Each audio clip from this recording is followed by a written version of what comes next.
માં બનીને આવ્યો પ્રભુ તારે ખોળે રડવું. ઘણા દુઃખ એકઠા થયા, કોઈને કીધા જેવા નથી. એટલે ભગવાનના ખોળા સિવાય તો બીજે ક્યાંય રડાય નહીં. કોકદીક છોકરાઓના હાલ પૂછવા તું આય, ભક્ત કેવું કે કોકદીક તો આય પૂછવા હાલ. ભગવાન કે હું તારી પાસે છું પણ તને નથી પડી. કારણ કે મા બાપ રોજ ઘરમાં હોય ને એને મા બાપની કિંમત ન હોય. જેને મા બાપ નથી ને એને મા બાપની કિંમત બહુ હોય. એમ પાસે છે ને એટલે આપણને ખબર નથી. અને છતાં ભગવાન કે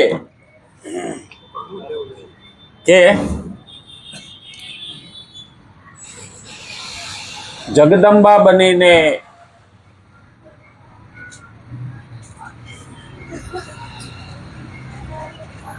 બે આલિંગન. જગદંબા, જગદ અંબા. અંબા સંસ્કૃતમાં અર્થ થાય છે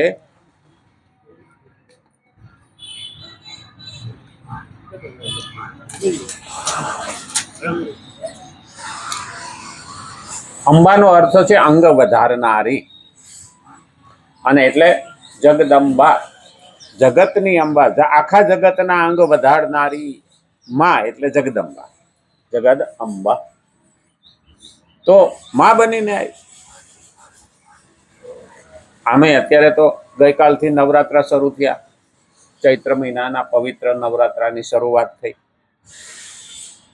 ગઈકાલે ભગવાન રામને રામ મંત્ર ત્રીજા માળે સ્થાપના થઈ. સહસ્ત્ર નામ તતુલ્ય રામ નામ વરાનને. એક નામ રામનું 1000 નામ બરાબર ભગવાનના 1000 નામ બરાબર સહસ્ત્ર નામ તતુલ્ય. 150 કિલા સોનામાંથી રામ મંત્ર બનાવ્યો અને કાલે રાષ્ટ્રપતિએ દ્રૌપદી મુર્મુએ એની પૂજા કરી, સ્થાપના કરી. 500 વર્ષ પછી આ બધી ઈચ્છાઓ પૂરી થવા માંડી. ગઈકાલે આપણું સનાતનનું 9 વર્ષ શરૂ થાય, 2083નું. આમ તો દિવાળીએ ચાલુ કરીએ વિક્રમ સંવતને હિસાબે, અને અંગ્રેજોને હિસાબે 1 જાન્યુઆરીએ ચાલુ કરીએ. પણ અસલ જોવા જઈએ ને તો આ નવરાત્ર. બધા નોરતામાં ચૈત્ર મહિનાના નોરતા એ ઉત્તમ છે. આમાં રામ નવમી પણ આવે. રામ નવમી ભગવાનનો જન્મદિવસ, અને પૂર્ણિમા પણ આવે ચૈત્ર મહિનાની. હનુમાન જયંતિ કહેવાય, હનુમાનનો જન્મ. એટલે આ પવિત્ર મહિનો શ્રાવણ, ચૈત્ર શ્રાવણ કરતા પણ ઉત્તમ છે.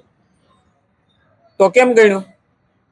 કારણ કે આમાં અવતાર પણ થયો, અને અવતારનું મહત્વ, અને સાથે સાથે મહાન ભક્ત હનુમાનનું મહત્વ, અને પાછો પિતૃઓનો મહિનો કહેવાય. એટલે 3 કથાઓ બહુ હાલે. કોક જ લગ્ન ઉતાવળીઓ કરે, નહીતર આમાં ચૈત્રમાં લગ્ન નથી કરતા, વૈશાખમાં કરે. એમાં અખાત્રીજનું મુહૂર્ત જોવાનું ના હોય. પણ આપણે રામનવમી ઉપર જાણીશું ને કે રામનવમી ઉપર રતિભાઈને કીધું છે. અને હનુમાન જયંતિ ઉપર અમારે કવિરાજ બોલશે. હનુમાનને જાણવો તો પડશે ને, જાણ્યા વિના માણી કેમ રીતે હાકીએ? એટલે અને એમાંય પણ પાછું આજે તો નવરાત્રાની સાથે સાથે રામદેવ પીરની બીજ છે. કોઈ રામાપીર કે, કોઈ રામદેવ કે, કોઈ મારો રામો કે, અંતે તો એક જ છે. રામદેવની આ જે બીજ છે એ બીજ પણ મોટી ગણાય. આહાડ મહિનાની બીજ પણ મોટી ગણાય. આહાડ મહિનાની બીજ એટલે અમારે વાવણી થઈ ગઈ હોય ને, એટલે ખેડૂતો રાજી હોય. આપણે બધા ખેતી પ્રધાન દેશમાં રહેવા વાળા. હે, રથયાત્રા હોય. હા, રથયાત્રા હોય. ભગવાનને અને બીજને દાડે રામદેવપીરનો પાઠ પૂરાય. એમાં ગઈતવાળા બેહે એને ગઈત કે એ પાઠમાં નુગરો ન જઈ શકે, નુગરો ન જઈ શકે. પાછા એ લોકો એમ કે સનાતનનો પાપ છે. આમાં ઘણી વખત નો સમજણ હોય, એ કાચા હોય, નુગરા શું જાણે, અને ઘણી વખત દોડડાય શું જાણે. એટલે આ પવિત્ર શ્રાવણ માસ, આ ચૈત્ર માસમાં મહત્વનું કામ એ છે કે ભક્તિનો અત્યારે મહત્વનું ચાલે છે. આ વર્ષમાં લગભગ અધિક માસ આવે છે. અધિક માસ હે, 2 જેઠ છે, 2 જેઠ આવે. આપણે ચંદ્રની ગતિ, સૂર્યની ગતિ, પૃથ્વીની ગતિ અને બધાની ગણતરી કરીને 1 સેકન્ડનો પણ ફેર ન પડે એવી રીતે પંચાંગ બને. અને એ રીતે ગ્રહો કઈ સમયે ક્યાં સ્થિતિમાં ચાલે છે એ ગ્રહોની ચાલ ઉપર આખું પંચાંગ ચાલતું હોય. એટલે એ પંચાંગ સેકન્ડના 100મા ભાગમાં પણ ગણતરી માંડીને બનાવવામાં આવે. એટલે ક્યારેક અમાહને પડવો ભેગો હોય, ક્યારેક 2 11 હોય, ક્યારેક 11નો ખે હોય, 12 11 ભેગી થઈ જાય. હવે ઘણાને એવું લાગે કે આપણામાં આવું કેમ, પણ બીજાનામાં બીજી કોઈ ગણતરી જ નથી. એને તો દાડા ગઈને જવાના છે, કોઈ મહત્વ નથી, કોઈ ભાવ નથી, કોઈ પ્રેમ નથી, એને કંઈ ખબર નથી. આપણે ત્યાં એક વસ્તુની ગણતરી થાય છે. ગ્રહોની ચાલ કઈ રીતની છે, આટાણે વિજ્ઞાન આવ્યું એટલે આ લોકો ગ્રહો જાણી શકાશે નહીં. આપણે તો હજારો વર્ષ, લાખો વર્ષથી આવેલું આવે છે, ગણતરી છે. એમાં તો ખગોળ શાસ્ત્રીઓ આપણા કહેવાય છે ને. આપણા ઋષિએ તો બધું સંશોધન કરેલું છે. મંગળ ક્યાં હાલે, રાહુ ક્યાં હાલે, કેતુ ક્યાં હાલે, શુક્ર કઈ બાજુ હાલે. એટલે તો આપણા ગોવાળિયા ને આપણા ખેડૂતો એને ઘડિયાળ ન હોય ને તો પણ કહી દે, હરણું હાથ ગુસે હાલાર શેરમાં અજમલીએ. એનું ગીત છે. હૈણું, કાતીડો, વિછુડો, સપ્તર્ષિ, આ બધા એને ખબર પડે કે એટલા વાગે અહીંયા હોય. જેને આકાશ જ જોયું નથી એટલે શહેરમાં હેઠે લાઈટું દેખાય, ઉપર તારા નથી દેખાતા. આ પરિસ્થિતિમાં આપણને કોઈ ખબર પડતી નથી. નહીતર કાતીડો, વિછુડો, સપ્તર્ષિ આ બધું જ આપણે પેલા જોતા. ધ્રુવ તારો ક્યાં આવ્યો એ અટાણે તો કોઈને ખબર નથી. આની પાછળ શુક્રનો તારો એકદમ સફેદ ચમકતો હોય. આપણે જન્મ થાય ને ત્યારે એ તારાઓ, એ જે ગ્રહો હાલતા હોય ને એ સમયે એ ગ્રહો આપણી ઝેરોક્ષ કાઢી લે. આપણે પછી કુંડળીમાં આપણે નહીં કહેતા કે આ સમયે જન્મ થયો એટલે પંચાંગમાં એ પ્રમાણે કુંડળી માંડે અને ચંદ્ર કઈ દિશામાં હાલતો હતો, કઈ રાશિમાં હાલતો હતો એ પ્રમાણે નામ થાય. હવે એ લોકોને તો સારું લાગ્યું નામ લાગે. આપણે ત્યાં એવું નહોતું. આપણે ત્યાં રાશિ ઉપરથી નામ થતું અને રાશિના અક્ષર આપ્યા છે. 12 રાશિ, 2.5 દિવસે એક પેલામાં ચાલે, એક દિવસમાં 2.5 દિવસ રાશિ, એટલે 12 રાશિ 30 દિવસની અંદર ફરતી રહે. એટલે તો આપણે લગ્ન જોવડાવીએ, હા, છોકરા છોકરીના લગ્ન જોવડાવીએ ને ત્યારે બધી કુંડળીની વચ્ચે ચંદ્ર પહોંચે છે કે નહીં. ચંદ્ર રાશિ ઉપરથી જ લગ્ન જોવાય, સૂર્ય રાશિ ઉપર નથી. સૂર્ય ઉપર નથી લગ્ન જોવાતું, લગ્ન ચંદ્ર ઉપર જોવાય. અને એટલે 30 દિવસ 15 દિવસનું પખવાડિયું, એટલે અજવાળિયાને આપણે શુક્લ પક્ષ કહીએ અને અંધારિયાને કૃષ્ણ પક્ષ કહીએ. અટાણે તો લોકોને શુક્લ પક્ષ ને કૃષ્ણ પક્ષમાં જ ખબર નહીં પડતી. પખવાડિયું પેલા તો અઠવાડિયું આવ્યું હતું ને, રવિ પછી તો સોમ છે, હા, ત્રીજો મંગળવાર, ચોથો બુધ ગુરુ, પાંચમો છઠ્ઠો શુક્રવાર, છેલ્લો 7મો શનિવાર છે. એમ 7 દિવસનું અઠવાડિયું ગણાય. આવું બધું આપણે ભણી ગયા. નટાણાને તો ખબર જ નથી. 12 મહિના નામે ખબર નથી. કાર્તક માગસર પોમાં ફાગણ ચૈત્ર વૈશાખ જેઠ ને આહાડ શ્રાવણ ને ભાદરવો આહુ 12 મહિના એ ખબર નથી. તો આ બધું જ પૂર્વ દિશા પશ્ચિમ દિશા 10 દિશાઓ કીધી છે. ભોળાનાથના વસ્ત્રો એટલે 10 દિશા.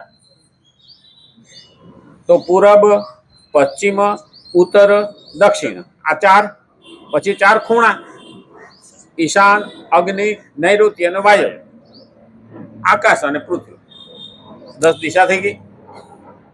આ બધું જ આપણે જયારે પૂજા કરીએ ને ત્યારે બ્રાહ્મણ બોલતા હોય, આપણે કોઈ ધ્યાન દીધું નહીં. ઈશાન નો અર્થ થાય શિવ. ઈશાન દિશામાં બેઠા, આપણાથી ઈશાન દિશામાં બેઠા, ભલે ઉત્તરમાં કહીએ પણ હકીકતમાં ઈશાન ખૂણામાં બેઠા. અને એટલે જ કીધું છે ઈશાનનો વાયરો વાય ત્યારે ઠંડી આવે અને ઈશાન અગ્નિ નૈઋત્યનો વાયરો વાય ત્યારે વરસાદ આવે અને વાયવ્યનો વાયરો વાય ત્યારે ઝાકળ આવે. આ બધી જ આપણા પંચાંગમાં લખેલું છે. 8 ચોઘડિયા દિવસના અને 8 ચોઘડિયા રાતના. એટલે જોવા જઈએ તો 1.5 કલાકનું એક ચોઘડિયું, 12 દોઢે, આ 8 દોઢે 12, આ દોઢા આપણે કરીએ 1.5 કલાક. એટલે આપણે દોઢા ભણેલા, અઢિયા ભણેલા, 2 ભણેલા, પોણા 2, હવા. અટાણે તો હવા 1 કે બોલ. અટાણે હવા કે ખબર નથી પડતી. 1 ને 15 મિનિટ હવા, 1 ને પાયલી હવા. હવા એટલે 2 જાતના થાય. ઓલા ખાવાના ભૂવા દાણા આવે એને હવા. પણ આ બધું જ હતું. હવે પહેલું ચોઘડિયાની આખી રીત હાલતી હોય તો અટાણે બધા શું કહે છે એટલા વાગે સૂર્ય ઉગ્યો ને એટલે એટલા વાગે ચોઘડિયું ચાલુ થયું. નહીં, સવારના 6 થી સાંજના 6 આને ચોઘડિયું કીધું. અને રાતનું ચોઘડિયું સાંજના 6 થી સવારના 6 આ રાતનું ચોઘડિયું કીધું. તો રવિવારે આપણે માનીએ કે પેલું ઉદ્વેગ ચોઘડિયું આવે, ઉદ્વેગ, પછી ચલ લાભ ને અમૃત, પછી કાળ શુભ રોગ ને ઉદ્વેગ. જે પેલું ઈ છેલ્લું હોય. પણ પહેલાથી ચોથું હોય ને એ સોમવારનું પેલું. હવે આ રીતે કોષ્ટક અમારે તો શું છે કે પેલા સવારમાં દાંતણ કરતા હોય ને ત્યાં આવે સૂલો માંડવો છે, ચોઘડિયું સારું છે, એટલે તો કયો વાર છે આજે? તો કે આજે આટલા વાગે આ ચોઘડિયું સારું. આપણે ગામડામાં તો મોઢું સણવામાં, ચૂલો માંડવામાં આ બધે ચોઘડિયા જોતા. અટાણે તો ખાટલો ભરવામાં ચોઘડિયા જોતા. હા, એટલે એક જ ઘર હોય એટલે પૂછવા આવે સવારમાં. આપણે કઈ અહીંના જેવું નથી 10 વાગે ઉઠાય, ત્યાં તો વહેલું ઉઠી જવું પડે. અને તોય 5 વાગે તો એ લોકોનું કામ ચાલુ થઈ ગયું હોય. અને આજે તો આપણે તો 10 વાગે પથારી પડ્યા હોય એટલે મેળ બેસતો નથી. અને એટલે જ શાસ્ત્રની જરૂર છે. આપણી પ્રકૃતિ અને સંસ્કૃતિ આ બંને ખોઈ બેઠા છે. એને શું પશ્ચિમી સંસ્કૃતિ અને પ્રકૃતિ લાયા છે. પ્રકૃતિ અને સંસ્કૃતિ આ ભૂલાઈ જાય ત્યારે આપણે આપણા શાસ્ત્રનું જ્ઞાન જરૂરી છે. કારણ કે જો આપણે ટકવું હોય છે તો ફરી પાછું જ્ઞાન આ લાવવું પડશે. શ્રીમદ ભગવદ્ ગીતા 3જો અધ્યાય અને 28મો શ્લોક આપણે